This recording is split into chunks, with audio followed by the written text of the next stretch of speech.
Hi everyone, welcome back to Preschool Storytime. This week we are talking about the letter J, and we're going to get started with a new welcome song. So this one is kind of similar to the one we just did, but it's a little different. We're going to do this one for the next few weeks. You guys will catch on really easily. You ready? Story time is starting, clap your hands. Story time is starting, clap your hands. Story time's begun. I hope that you have fun. Story time is starting, clap your hands. And we're going to do a different motion each week. So first, I have a book for you guys today. This is Idea Jar. And we're talking about this one because jar starts with a J.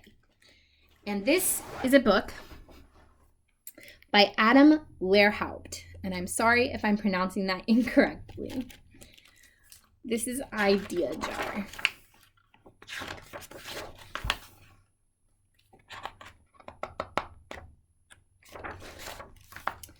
This is my teacher's idea jar. We keep our story ideas in it. My teacher says a story can be about anything we want.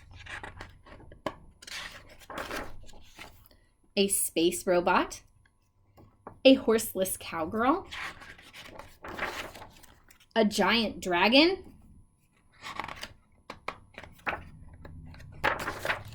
there's no such thing as a bad story idea. And there are tons of ways to make a story. Psst, put a Viking in it. Vikings are cool. You can write it. That ship should be way bigger. Draw it.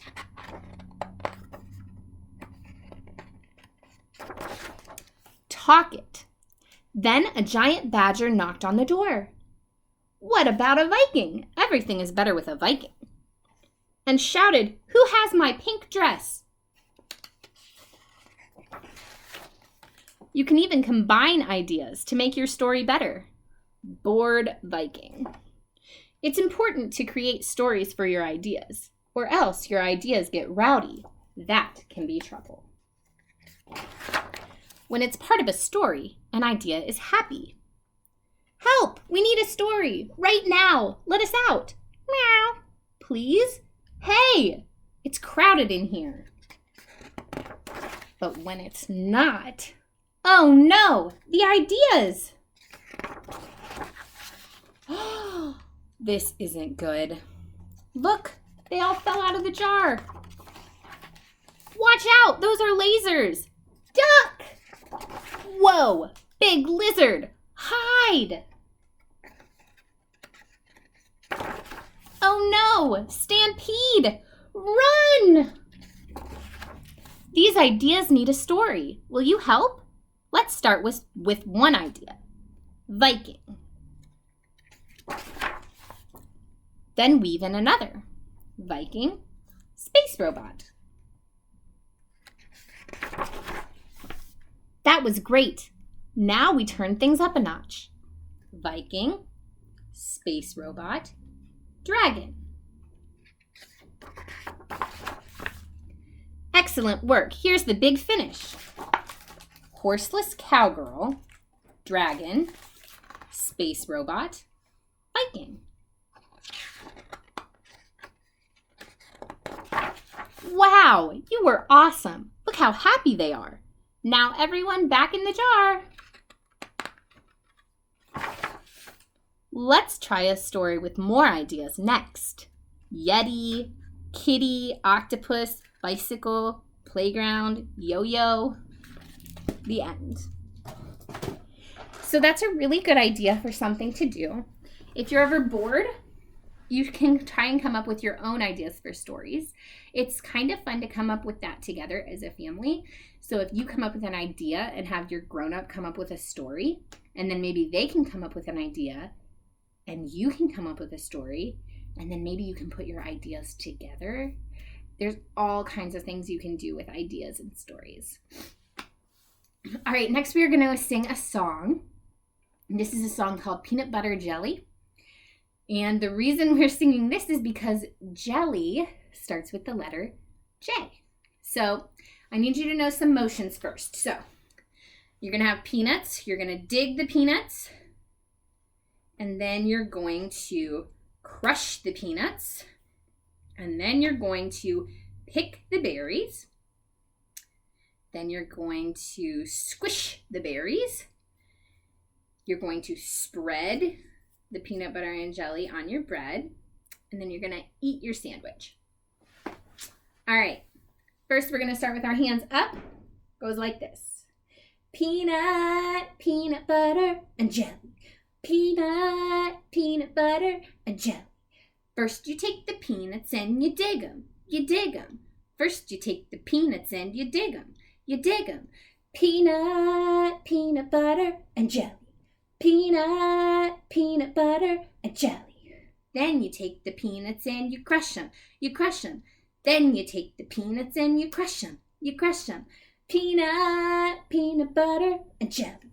Peanut, peanut butter, and jelly. Then you take the berries and you pick them. You pick them. Then you take the berries and you pick them. You pick them. Peanut, peanut butter, and jelly. Peanut, peanut butter, and jelly. Then you take the berries and you squish them. You squish them. Then you take the berries and you squish them. You squish them. Peanut, peanut butter, and jelly. Peanut, peanut butter, and jelly. Then you take the bread and you spread it. You spread it. Then you take the bread and you spread it. You spread it. Peanut, peanut butter, and jelly. Peanut, peanut butter, and jelly. Then you take your sandwich and you eat it. You eat it. Then you take your sandwich and you eat it. You eat it. Peanut, peanut butter, and jelly. Peanut, peanut butter, and jelly. Good job, guys. I'm sure you did awesome. That one's really fun. All right, next we're going to do a rhyme, and I have a flannel board here to assist me. But what I want you to do is hold up your hand like this. This is 1, 2, 3, 4, 5 little monkeys jumping on the bed. So what I want you to do is make them jump, and then every time a monkey falls off, I want you to take away a finger. Can you do that for me? All right. Miss Lauren is going to use flannels for this part. Give me 1 second to get it set. Oh no, one of my monkeys lost in here. All right. You ready? 5 little monkeys jumping on the bed. One fell off and bumped his head. Mama called the doctor and the doctor said, "No more monkeys jumping on the bed." How many do we have left?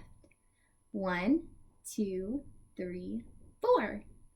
4 little monkeys jumping on the bed. One fell off and bumped his head.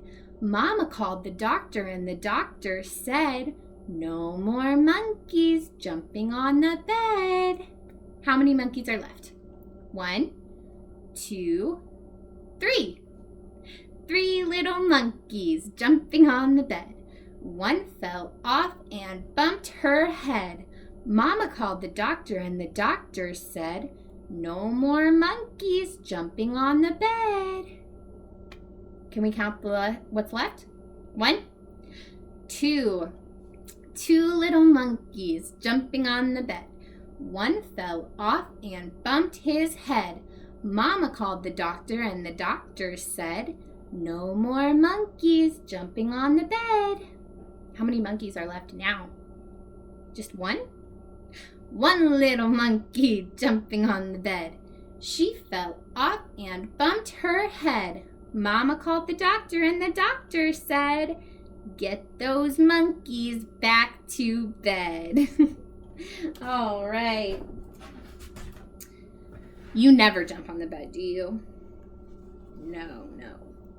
You can get hurt if you do that, right? All right. So I have one more story for you guys. This is a fun story that I found. This is Jelly Beans for Giants. And it's by Adam and Charlotte Gillian. Jelly Beans for Giants. A boy called George had a breathtaking thought. That giants might really exist. "We just need a beanstalk," George said to his dog, "and a gift that a giant can't resist." So George poured some jelly beans into his bag, but he kept one to plant in a pot. He watered the bean, and the very next day, a beanstalk had grown quite a lot. "It's ginormous," George cheered. "Come on, Trixie, let's go." He heaved up his bag filled with treats. "The giant is bound to be friendly," said George. "Even big people love to get sweets." As Trixie and George clambered higher and higher, they heard a voice sing loud and strong. "Could that be a giant?" George said to his dog. But a pixie was singing the song. "If you're looking for giants," the pixie told George, "you'll need to keep climbing up high." Then she plucked something fluffy and pink from a branch, and she grinned. "But it's quicker to fly." George took a small bite, then cried, "Candy floss! Yum!" "Here, Trixie, there's plenty to share." They guzzled up more until, to their surprise, they floated up into the air. "We're flying!" whooped George as they rose up and up. "Now we'll track down a giant in a flash." But all of a sudden, the magic ran out, and they fell with a whoops and a crash. "Ouch!" George complained, and he peered all around. There were huge purple fruits everywhere. "These have to belong to a giant," said George. Then a horrible smell filled the air. "Yuck!" grimaced George, holding on to his nose. "A giant smells worse than you'd think." The whole beanstalk shook as loud footsteps approached. "It's a troll!" exclaimed George. "What a stink!"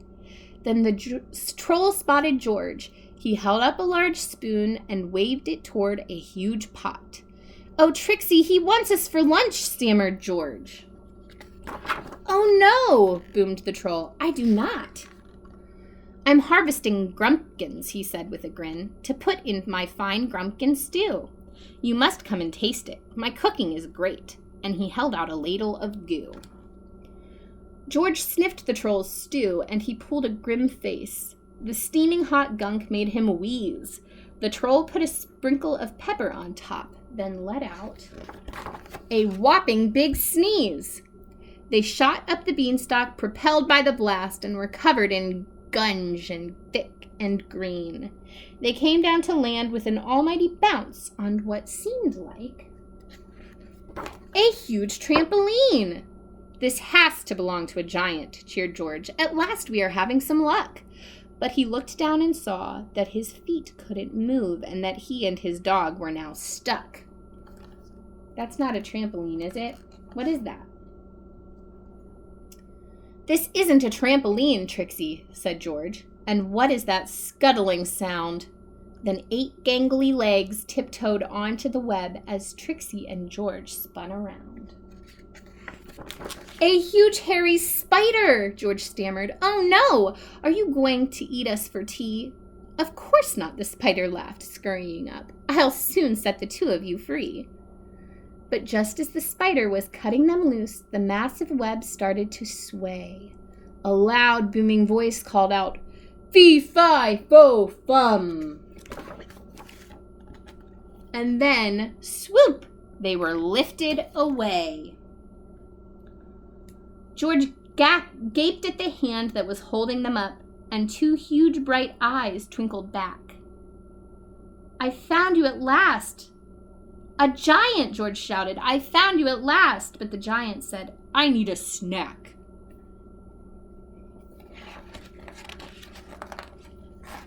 "Don't eat us!" cried George, and he reached for his bag. "I brought you some jelly beans. Here!" But his backpack was empty. "Oh no, they've all gone!" Trixie started to tremble with fear. But just as George thought he'd be gobbled right up, a sight made his eyes open wide. "What's in those green pods?" he called out to the giant. "Could there be something tasty inside?" George picked a large pod and he gave it a squeeze. Then he gasped at the rainbow within. Bright jelly beans tumbled out. "Yum," said the giant. "My favorites," he roared with a grin. The giant and George opened pod after pod, and out popped the colorful sweets. Then everyone climbed up the beanstalk to see, and they feasted on jelly bean treats. The end. Did you know that giants eat jelly beans? I didn't know that. All right, we've got another rhyme for you, and this one talks about some colors. We're going to make jelly bean stew. So I want you guys to stir the pot for me. You ready? Jelly bean stew, jelly bean stew. Red and yellow, purple and blue. Are you still stirring? Orange and pink and black and green. Tastiest stew I've ever seen. All right, guys, the last thing we have to do before our goodbye song is just show you your craft for this week. This goes along really well with the rhyme and the story we just read. J is for jelly beans. So in your packet this week, you're going to receive your J, some cutout jelly beans, and a white background. This one's green. Yours is going to be white. And your jelly beans do look a little different than mine, but all you have to do is stick the J to the paper, stick the jelly beans to the J, and you are all set. That one's really easy to do if you don't get a chance to get your packet this week, or if you haven't done that already. Those are available until the end of the day today. And we are ready for our goodbye song. All right, let's see where I can move this table to. I do have to move my table so you can see all of me. All right, you ready? We're gonna do the slow version and then the fast version. Tickle the clouds, tickle your toes, turn around and tickle your nose. Reach down low, reach up high. Story time's over, so wave goodbye. You ready for the fast version? Tickle the clouds, tickle your toes, turn around and tickle your nose. Reach down low, reach up high. Story time's over, so wave goodbye. I hope you guys have an awesome weekend. I'll see you guys next week, and we're going to talk about the letter K.